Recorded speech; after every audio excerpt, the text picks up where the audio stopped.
Okay, I told myself and the relevant Facebook group that I was going to make a video today, so I am going to make a video. It's not as early as I wanted to make a video, but interestingly that all feeds into the topic I wanted to talk about, really. As I've mentioned before, I was recently diagnosed with Aspergers syndrome, brackets ASD, autistic spectrum disorder, in March of this year. I'm still reading up about it, come to terms with it. In a lot of ways it's been a very good thing because it's opened doors for me in terms of discussing challenges, and I'm going to call them barriers to access, in such as why I find certain aspects of working life, study, that kind of thing, very difficult. For years I've come across the old, oh gosh, we all get that, we all suffer from that mentality. I get a little bit offended when I hear, oh, we all have that, because it's almost like these people don't understand the intensity of it or the regularity. What might have happened for people twice in their life might be happening for me 5 times a month, let's just say. Yeah, you get the idea. Anyway, as I said, today is what I will classify, and I have begun classifying, as a low functioning day. I call it a low functioning day because autism has historically been split into high functioning, standard functioning, low functioning, and all of these things have been different.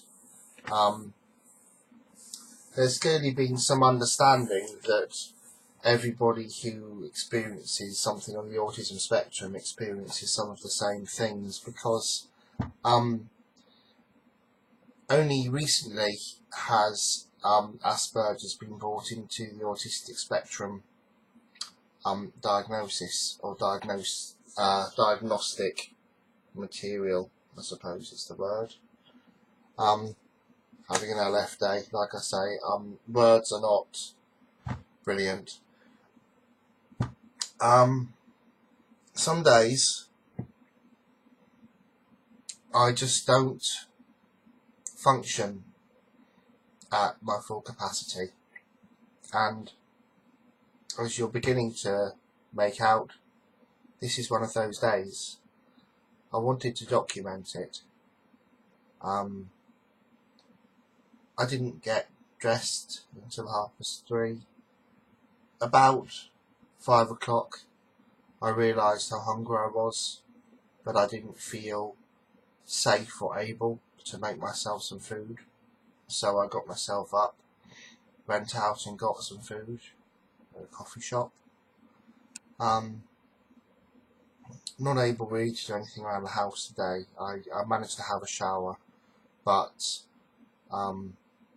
I forgot my routine. I forgot where I was in my routine while I was having a shower, and had to get the shower gel again and start from scratch with the shower gel, because I'd forgotten whether I'd actually showered and put shower gel everywhere I wanted to put it, so I had to start again. This is what these days are like. And it's interesting because it's the third day that I'm not at work. I think I can almost see where it goes, where it's coming from.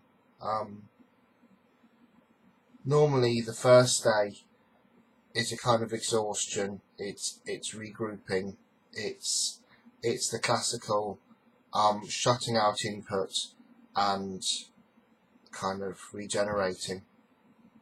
Then the second day is a kind of a I don't know, like a physical low functioning day. So I can mentally work, because I think that I've still got momentum from being at work going on, so I still have that momentum going on in my brain, but my body's not really wanting to do anything. It just wants to just do its thing. And then this third day is kind of the third phase, which is where the mental low functioning comes. Unfortunately, it's often associated or accompanied by some quite negative thoughts, because it's my mental regrouping day, really. I tried to do something positive on this day. I tried to think, right, let's get a next step going. I should be doing an application form now. I just don't feel capable of the language I need to do a good application form at the moment, and it is frustrating because I want to be doing something to move forward. But I seem to be drained. This is how it feels, drained. And then the negative thoughts kind of come out of the box, because the negative thoughts have been put away for so long. Even when there's been a day or two between shifts, there's only time for my body to really recover. It's only this third day that my mental recovery, I suppose, is happening. And all of these thoughts do need to get processed sooner or later. And I think that's what's happening. You can hear that I'm speaking slower. You hear the term sensory seeking, sensory avoidance. I'm experiencing those at different times. A lot of today and a lot of yesterday, I didn't want to have to interact with anybody. I didn't want to have to talk to anyone if at all possible. I didn't want to have to avoid somebody in the street. I wanted everything to be as straightforward as possible. Today, most of it I wanted to be by myself, but this evening I'm actually seeking social somehow, and my plan is to hop on a local commuter train and get to the big town nearby, basically. It might gear my brain up a little bit more, so that I can start being active in my thinking and my actions tomorrow, ready for my shifts to start again. It is early evening now, but even in the evening, that's fine, because it's not going to be too much input, but it's going to be enough. It's going to be me socially travelling, me being with other people, maybe eating, coming home again. I think I'll be happy with that. Might be something at the cinema. Don't know if that's what I want tonight. Might be too much hassle. So there we are. My special interest has been keeping me ticking along the last couple of days as well. Down here we have a sort of, where are you? There we are. Sort of completed Socket 7 Windows 9080 pre-2000 computer desktop case. I've shown it in another video, more of a tech video, and I'll go into more details, but it's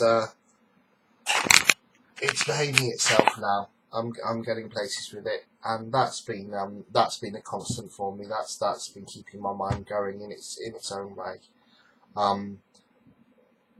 It's strange though. It's something I've seen in others with autistic traits, where a certain thing is fine, and you can get as technical as you like with that one thing, but swaying over towards other things that you haven't started yet, it's a no-go, and that's how I'm feeling right now.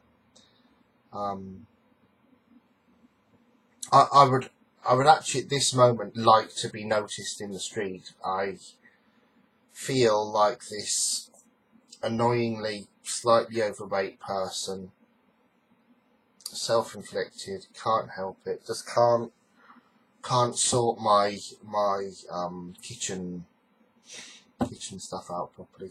Can't sort my cooking skills out properly. Just isn't happening for me. Would like to be, more attractive. Would like to be getting noticed in the street rather than just being anonymous and ignored. Feeling a little bit isolated, to be honest. And along with that often comes a sense of wishing to be more accomplished than I am. Ever since school, I have really worked hard to progress, to improve, to be more of the person I want to be, but it's just been such a struggle, and it's been so cyclical. Effort, education, failure at education, starting at the bottom with work, getting somewhere at work, and then getting overshot for promotions at work, seeing other people get promoted, I stay in the same job. I've seen it so many times. 36 years old, it gets tiring. It physically gets tiring to see and work through again and again. Anyway, that's almost a rant for another video and another day. I think that'll do it for this video. I just wanted to document what I classify as a low functioning day. I fully believe that people with Aspergers have low functioning days where it's further towards the low functioning, the classical version of autism, and where people with more classical autism probably have high functioning days where they're really astute about what's going on. It's a theory I'd like to look into more. Actually, there's plenty of research still going on, and I'd like to feed into it. And that's partly why I'm documenting today. I want to show all of myself. I really wanted to do the video in the moment, dressed in my pajamas. No, nothing really ready for the day, but my own need for standards, I suppose, kind of stopped me from doing that. So this is happening a little bit later on than I initially planned. But yeah, it's taken until this evening to get to the point of this video, and yeah, it would have been nice if I'd had someone to bounce off of, but doesn't always happen, does it, in life? Okay, I'm not sure how to end the video, so I'm just going to say bye. Bye.